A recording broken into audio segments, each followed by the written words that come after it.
क्या जाति धर्म के नाम पर परिवार कोर्ट मैरिज रुकवा सकता है?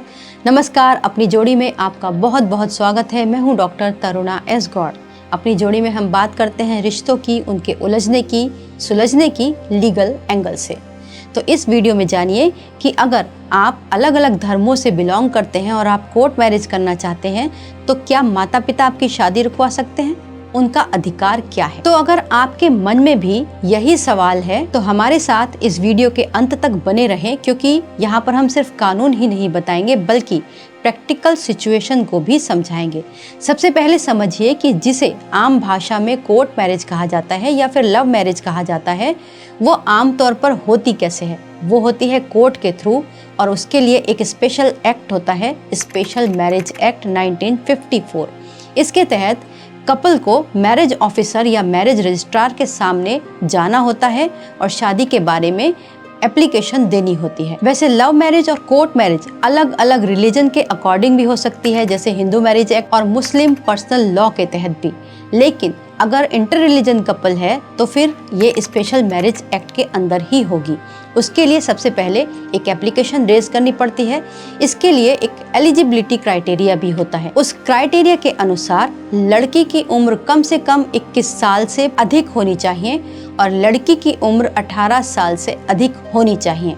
अगर लड़का 21वें साल में चल रहा है तब ये एलिजिबल नहीं होगा, ना ही अगर लड़की 18 साल में चल रही है तो ये कंप्लीट नहीं मानी जाएगी। यानी आपको 19वें साल में एंटर करना मैंडेटरी है और लड़के को 22वें साल में एंटर करना मैंडेटरी है। तो आपको एज के हिसाब से एलिजिबिलिटी पूरी करना जरूरी है। इसके लिए जो एलिजिबिलिटी की दूसरी शर्त है वो होती है कि दोनों को, यानी कपल में लड़के और लड़की को अविवाहित होना चाहिए या फिर सिंगल होना चाहिए। मतलब कि अगर कभी शादी हुई थी तो उनका या तो लीगली डिवोर्स हुआ हो या फिर स्पाउस की डेथ हुई हो तो फिर उसमें चाहिए होगा डेथ सर्टिफिकेट, और अगर डिवोर्स है तो डिवोर्स की डिक्री पेश करनी पड़ती है। मतलब दोनों में से ही किसी के भी पति पत्नी जीवित नहीं होने चाहिए। अब एलिजिबिलिटी की तीसरी शर्त क्या है कि दोनों अपनी मर्जी से शादी करने में सक्षम होने चाहिए, यानी कि उनके ऊपर किसी तरीके का दबाव नहीं होना चाहिए, चाहे वो फैमिली का प्रेशर हो या फिर लड़के का लड़की के ऊपर कोई प्रेशर हो या लड़की का लड़के के ऊपर कोई प्रेशर हो कि जबरदस्ती कोर्ट मैरिज करने के लिए लेकर आए। ये दबाव नहीं होना चाहिए। दोनों के बीच में एक म्यूचुअल अंडरस्टैंडिंग होनी चाहिए और मानसिक रूप से सक्षम होना भी ज़रूरी है। मतलब वो कोर्ट मैरिज का डिसीजन लेने के लिए सक्षम हो। कई बार ऐसा होता है कि नशे की स्थिति में भी शादी करवा ली जाती है, लेकिन कोर्ट में ऐसा नहीं होता। कोर्ट में जब आप जाते हैं तो आपको दोनों को मेंटली साउंड होना बहुत ज़रूरी है। इसके अलावा एक और ज़रूरी शर्त होती है, वो होती है सपिंडा रिलेशन की। मतलब कपल के बीच में ऐसा कोई रिलेशन नहीं होना चाहिए जो कानूनी रूप से प्रोहिबिटेड होता है।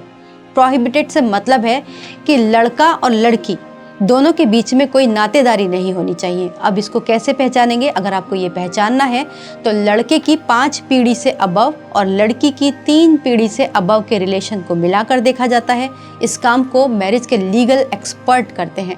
अगर आपको इस संबंध में हेल्प लेना हो तो आप हमारे हेल्पलाइन नंबर पर कॉल कर सकते हैं। अब आता है सबसे बड़ा सवाल कि क्या माता पिता शादी रोक सकते हैं? अगर मान लीजिए कपल इंटर रिलीजन है या फिर परिवार को मंजूर ही नहीं है, तब स्पेशल मैरिज एक्ट में आपको इंटेंडेड मैरिज का नोटिस दिया जाता है और कानून में इसके अनुसार ऑब्जेक्शन लगाए जाते हैं।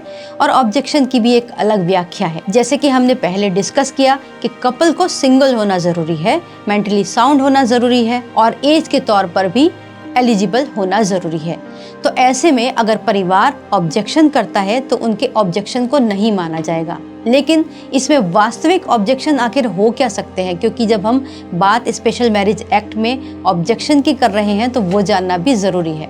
वो ऑब्जेक्शन होंगे कि जैसे कपल सिंगल होना चाहिए, अगर शादी हुई थी तो प्रॉपरली डिवोर्स हुआ हो या फिर प्रॉपरली वो विडो या फिर विडोअर होने चाहिए। इसके अलावा प्रोहिबिटेड रिलेशन में नहीं होने चाहिए, क्योंकि जब आप स्पेशल मैरिज एक्ट के तहत एप्लीकेशन देते हैं तब कोर्ट के बाहर एक नोटिस लगाया जाता है और उस नोटिस में ये साफ साफ मेंशन होता है कि कौन कपल शादी करना चाहते हैं। और इसी के अनुसार परिवार या फिर दूसरे लोग उसके ऊपर ऑब्जेक्शन करते हैं। लेकिन ये कह देना कि केवल मैं लड़की का पिता हूँ और इस शादी के लिए तैयार नहीं हूँ, या फिर जाति, धर्म, इज्जत, सोशल स्टेटस, इसके नाम पर परिवार दो बालिग और सक्षम लोगों को शादी करने से बिल्कुल नहीं रोक सकता, क्योंकि माता पिता की सहमति और कानून की शर्तें दोनों अलग अलग चीज़ें हैं।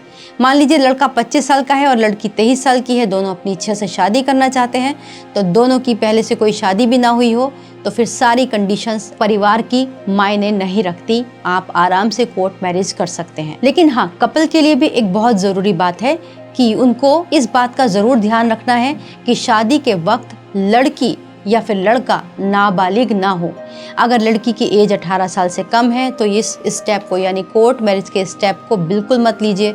अगर लड़के की उम्र 21 साल से कम है और लड़की की 18 प्लस है तो आपके पास एक रास्ता और हो सकता है कि आप एक लिव इन एग्रीमेंट बनवाकर लिव इन रिलेशनशिप में रह सकते हैं और अपनी लीगल एज कंप्लीट करने के बाद आप प्रॉपरली कोर्ट मैरिज कर सकते हैं।